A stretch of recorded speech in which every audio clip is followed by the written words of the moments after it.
할렐루야, 성도 여러분 반갑습니다.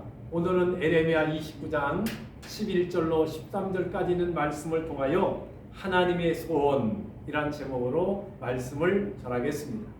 우리는 지난주에 하나님을 의지하는 자에 대해서 말씀을 나누게 되는데요. 오늘 성경에 어떻게 시작하고 있는지 우리 한번 성경을 보면서 말씀을 나누도록 하겠습니다. 11절에 있는 말씀을 한번 보시기 바랍니다. 나 여호와가 말하노라. 너희를 향한 나의 생각은 내가 아니니 재앙이 아니라 곧 평안이요 너희 장래에 소망을 주려는 생각이니라. 아멘. 성경은 이렇게 말씀하고 있습니다. 선민 이스라엘 백성들을 향한 하나님의 소원이 있습니다. 그것은 하나님은 전지전능하신 하나님으로서 이스라엘 백성들과 언약을 맺게 되었습니다. 그리고 이스라엘 백성들은 하나님만 섬기도록 선택받은 선민이라 하는 것입니다.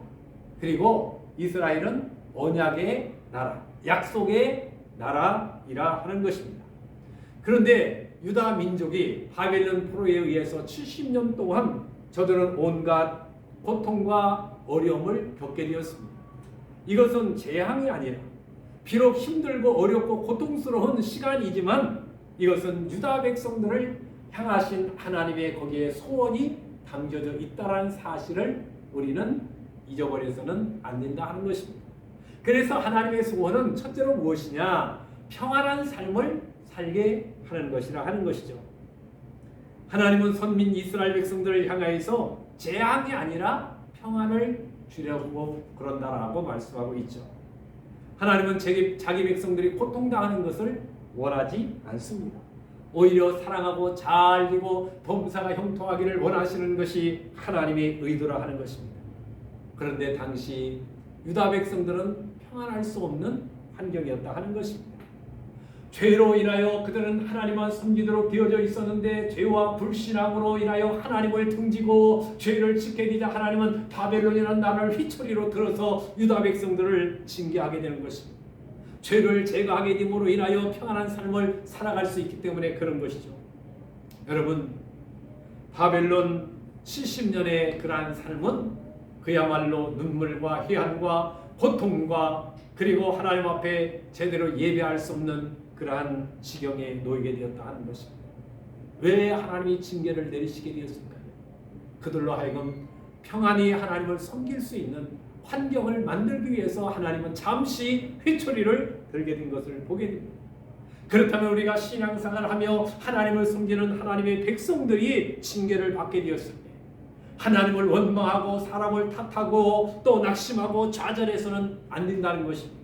거기에는 분명한 하나님의 의도가 있다는 것을 알아야 됩니다. 오늘 선민 유다 백성들을 징계하는 이유는 그들로 하여금 평안한 삶을 살게 하기 위함이라고 성경에서 분명히 말씀하고 있지 않느냐 하는 것입니다. 우리가 세상에서 하나님의 징계로 인하여 환난과 고통과 어려움을 당하게 되었을 때 영원한 약속의 땅인 천국으로 우리를 인도하기 위해서 잠시 세상에서 우리가 환난을 당하고 어려움을 당하게 되지만 거기에서 돌이켜서 하나님께로 향하게 되면 평안을 주시게 되고 오히려 범사를 더 형통케 하시는 분이 하나님이시라는 것을 우리는 분명히 알아야 됩니다.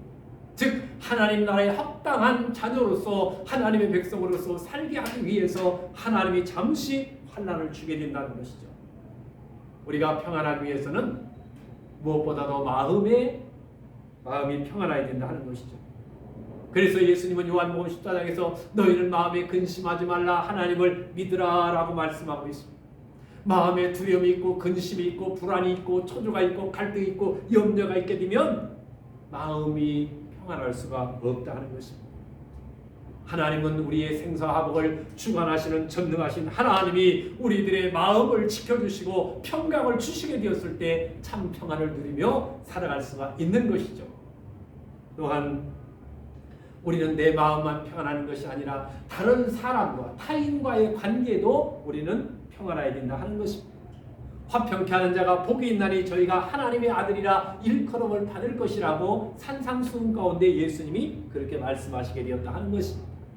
또한 예수님은 죄인들을 위해서 십자가에서 인간의 옷을 입고 오셔서 죽으시고 부활하시게 됨으로 인하여 하나님과 죄인 사이에 중보자가 되어서 다리 역할을 예수님께서 감당하시게 되었습니다. 즉 인간과 하나님과 화평케 하는 다리 역할을 예수님께서 감당하시게 되었습니다. 그래서 주님은 우리들에게 말씀하시게 되었죠. 고린도서 5장 18절을 보게 되면 화목케 하는 직책을 우리들에게 주셨다라고 말씀하고 있습니다. 타인의 마음을 아프게 하고 상처를 주고 고통을 주는 그러한 삶이 아니라 타인과 하나님과 화평하고 사람과 사람 사이에 화평하는 그러한 성도들이 되어서 다툼이 있는 곳에 화평케 하는 사신들이 다 되기를 주의 이름으로 축복합니다. 또한 임금과 나라의 통치자들을 위해서 기도할 것을 성경은 말씀하고 있습니다. 디모데전서 2장 1절과 2절에 있는 말씀에 보게 되면 그렇게 기록되어 있는데 오늘 7절에도 그렇게 기록되어 있습니다. 너희는 내가 사로잡혀 가게 한 그 성읍의 평안을 힘쓰고 위하여 여호와께 기도하라. 이는 그 성이 평안함으로 너희도 평안할 것임이니라 라고 말씀하고 있죠. 여러분, 바벨론 포로로 1차, 2차에서 많은 지식인들과 또 청년들과 또 힘있고 또 능력 있는 그러한 사람들이 많이 포로로 잡혀가게 되었습니다. 성전은 약탈되고 기물들은 전부 바벨론으로 그들이 가져가게 되었다 하는 것입니다. 그리고 유다 백성들은 바벨론 포로로 끌려가게 되었죠. 그렇다면 유다 백성들이 생각하게 되었을 때 바벨론 나라는 원수의 나라입니다. 이 지구상에서 없어져야 할 그러한 나라입니다. 왜냐하면 자기들을 포로로 끌려가게 되고 억압하게 되고 고통을 주는 그러한 민족이라 하는 것입니다. 그러니 유다 백성들이 생각할 때는 바벨론 나라는 전복되어야 할 그러한 나라였다 하는 것입니다. 그래야 자신들이 평안히 예루살렘으로 돌아갈 수 있기 때문에 그렇습니다. 그런데 하나님은 생뚱맞게도 자신들을 포로로 잡혀온 그들을 위해서 기도해야 될 것을 말씀합니다. 그래야 포로인 너희들이 평안할 것이라고 주님이 말씀합니다. 바벨론 나라가 평안하야 포로로 끌려온 유다 백성들도 평안한 것입니다. 한 국가의 지도자가 평안하야 그래야 온 나라의 백성들이 평안한 삶을 살아갈 수 있기 때문에 우리는 좋던 싫던 지도자가 타락하지 아니하고 하나님을 두려워하고 백성들을 정말로 섬기는 그러한 왕이나 대통령이 되도록 하기 위해서 우리는 기도해야 된다 하는 것입니다. 그래서 나라와 민족을 위해서 우리는 기도해야 된다. 또한 복음을 전할 때 우리는 평안해야 된다 하는 것입니다. 예수님께서 그렇게 말씀하시죠. 마태복음 10장 12절에 보게 되면 어느 집이든지 들어가게 되면 평안을 그 집을 위해서 빌라. 그 평안이 그 집에 합당하면 그 집에 임할 것이요 합당하지 아니하면 빈 평안이 너희에게로 돌아오리라고 주님은 말씀하게 되었다 하는 것입니다. 여러분, 유다 백성들이 평안하기를 원하시는 하나님, 하나님을 믿는 주의 백성들이 평안하기를 원하신다 하는 것입니다.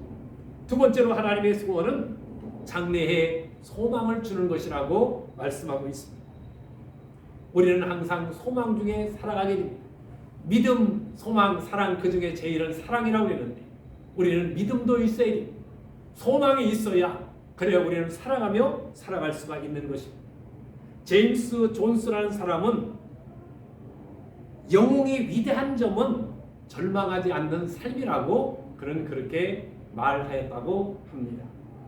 절망은 불신앙의 산물이라면 소망은 믿음의 산물이라 하는 것입니다. 소망은 믿음, 신앙의 산물이라 하는 것입니다. 디모데전서 6장 17절을 보면 네가 이 세대의 부한 자들을 명하여 마음을 높이지 말고 정함이 없는 재물에 소망을 두지 말고 오직 우리에게 모든 것을 후히 주사 누리게 하시는 하나님께 두며 그랬습니다. 디모데전서에 보게 되면 분명히 말씀하고 있습니다. 정함이 없는 곳에 우리의 마음이 뺏겨서는 안 됩니다. 물질, 세상, 쾌락 이런 곳에 우리의 마음을 뺏기면 안 됩니다. 하나님께 소망을 둬야 된다는 것입니다. 그러면 하나님께서 후히 주사 누리게 하시는 하나님께 둔다고 했어요. 하나님께 소망을 주면 하나님 그 소망을 이루도록 후히 주시고 누리도록 우리들에게 해 주신다는 것입니다. 그러니 정함이 없는 재물에 소망을 두고 그것이 우리의 안전을 지켜줄 것 같지만 절대로 우리의 안전을 지켜주지 않는다는 것입니다. 하나님이 지켜주셔야 되는 것입니다. 그래서 물속에 지날 때에, 불 가운데 지날 때에, 사망의 골짜기를 지나게 되었을 때 하나님이 우리의 생명을 지켜주어야 비로소 우리가 살아갈 수가 있는 거예요. 그래서 우리는 하나님께 소망을 두라고 성경은 말씀하고 있는 것입니다. 성경 로마서 12장 12절에 보면 소망 중에 즐거워하라라고 말씀하고 있고, 또 로마서 8장 24절에 보게 되면 우리가 소망으로 구원을 얻었다라고 말씀하고 있습니다. 소망은 믿음의 얼굴입니다. 소망을 갖고 살아가는 것이 믿음을 가지고 있는 성도의 삶이요, 소망의 삶이라 하는 것입니다. 그래서 소망을 가진 성도들은 끊임없이 믿음으로 살려고 그것을 이루기 위해서 기도하고 약속의 말씀을 붙들고, 그리고 하나님 앞에 나가서 그 소망을 이루기를 갈망하고 사모하게 되는 것을 보게 됩니다. 또한 소망을 가지고 있는 성도들은 헌신하게 됩니다. 의를 행하게 됩니다. 소망으로 환난과 고난과 모든 역경을 극복해 나가게 됩니다. 왜냐하면 소망이 있기 때문에 그렇다 하는 것입니다. 여러분, 하나님 우리들에게 마음의 평안을 주시고 소망을 주시고, 그 다음에 마지막 세 번째로는 하나님을 만남으로 모든 문제를 해결받기를 원하시는 분이 우리 하나님이라 하는 것입니다.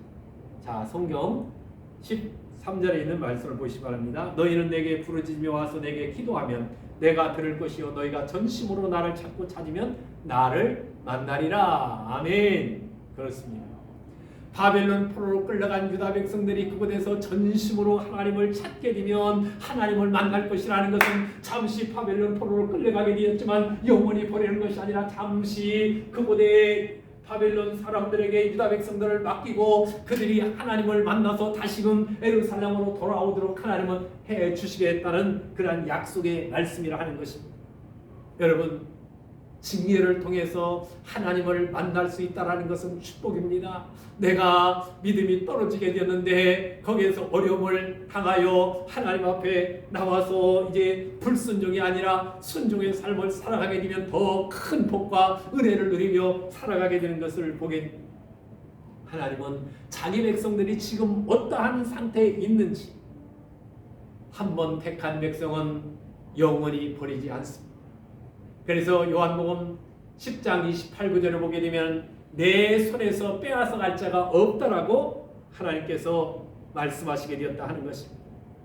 오늘 유다 백성들은 징계를 받음으로 버림받는 것처럼 느껴지게 되지만 버림받는 것이 아닙니다. 하나님의 은혜가 그런 가운데도 지속되고 있다는 것을 우리는 알아야 됩니다. 그러나 우리는 빨리 회개하고 죄악된 길에서 돌이켜서 하나님께로 우리는 나아가야 된다 하는 것입니다. 그러면 살 길이 열리게 되는 겁니다. 하나님을 만나게 되는 것입니다. 그래서 오늘 전심으로 하나님께 구하고 하나님을 찾게 되면 하나님은 결코 외면하지 아니하시며 만나주시는 하나님을 우리가 체험해야 된다 하는 것입니다. 오늘 각 처소에서 예배하는 사랑하는 성도들, 여러분들 마음 가운데 평강이 넘치고 또한 소망이 있으며 하나님을 만나게 됨으로 인하여 여러분들이 하나님을 만난 그 기쁨과 은혜의 체험을 가지고 영적인 삶을 살아가시기를 주의 이름으로 축복합니다. 다시 한번 14절 말씀 보세요. 나는 너희들을 만날 것이며 너희를 포로된 자 중에서 다시 돌아오게 하되 내가 쫓아 보냈던 나라들과 모든 곳에서 모아 사로잡혀 떠났던 그곳으로 돌아오게 하리라. 이것은 여호와의 말씀이니라. 아멘. 할렐루야. 여러분, 바벨론 포로로 끌려갔던 유다 백성들이 다시금 돌아오게 해 주신다는 겁니다. 우리가 때로는 시험 들고 때로는 낙심하고 절망하여서 세상으로 잠시 내려가는데 하나님이 어려움을 통해서 그곳에서 우리가 하나님을 전심으로 찾게 되었더니 하나님 우리를 만나주시고 다시 하나님께로 돌아와서 아들의 성도의 신분을 하나님이 회복시켜 주신다는 약속의 말씀이라 하는 것입니다. 오늘도 우리가 하나님을 전심으로 찾기만 찾으면 하나님을 만나주시고 그들을 본토로 귀환시켜 주신다는 이 약속의 말씀처럼 하나님의 은혜의 자리로 우리를 다시금 불러주시게 될 것입니다. 결론적으로 말씀을 드리겠습니다. 선민을 향한 하나님의 소원은 재앙이 아니라 평안한 삶이라고 말씀하고 있고 또한 소망을 주는 것이라고 말씀하고 있고 하나님을 만나서 모든 문제를 해결해 주신다라고 약속했습니다. 그러니 우리가 인생을 살아가면서 어렵고 힘들 때일수록 낙심하지 말고 하나님께 더 열심히 묵놓아 주여 주여 전심으로 부르짖어 하나님을 만나게 됨으로 인하여 믿음으로 승리하여 하나님께 영광 돌리는 우리 동문 가족들이 되기를 주님의 이름으로 축복합니다. 할렐루야. 기도하겠습니다. 하나님 아버지, 은혜와 사랑을 감사합니다. 오늘은 에레미야 29장 11절로 13절까지는 말씀을 통하여 하나님의 소원이라는 제목으로 말씀을 전하게 되었습니다. 하나님의 소원은 평안한 삶을 살아가는 것이며 또한 소망을 주는 것이며 하나님을 만나 모든 문제를 해결하는 것이라고 말씀했습니다. 우리가 하나님을 전심으로 찾게 됨으로 인하여 하나님을 만나 우리의 인생의 가지가지 모든 문제들을 해결받을 수 있는 우리 동문 가족들 되게 해 주옵소서. 오늘도 가정에서, 요양원에서, 병원에서, 차량 안에서 있는 초소에서 예배하는 모든 사랑하는 성도들 한 사람 한 사람마다 하나님의 소원이 나의 소원이 되고 나의 소원이 하나님의 소원이 되어서 오늘 유다 백성들에게 하나님이 말씀하신 이 말씀을 우리의 마음 신비에 아로 새겨서 정말로 평안하고 소망이 넘치며 문제를 해결받는 모든 성도들 되게 해 주옵소서. 이 밤도 평강의 하나님이 함께하여 주실 줄 믿사옵고 예수님께 하신 이름으로 감사하며 간절히 기도합니다. 아멘. 할렐루야. 감사합니다. 오늘 밤도 평안하시고 주일날 교회에서 뵙도록 하겠습니다. 고맙습니다.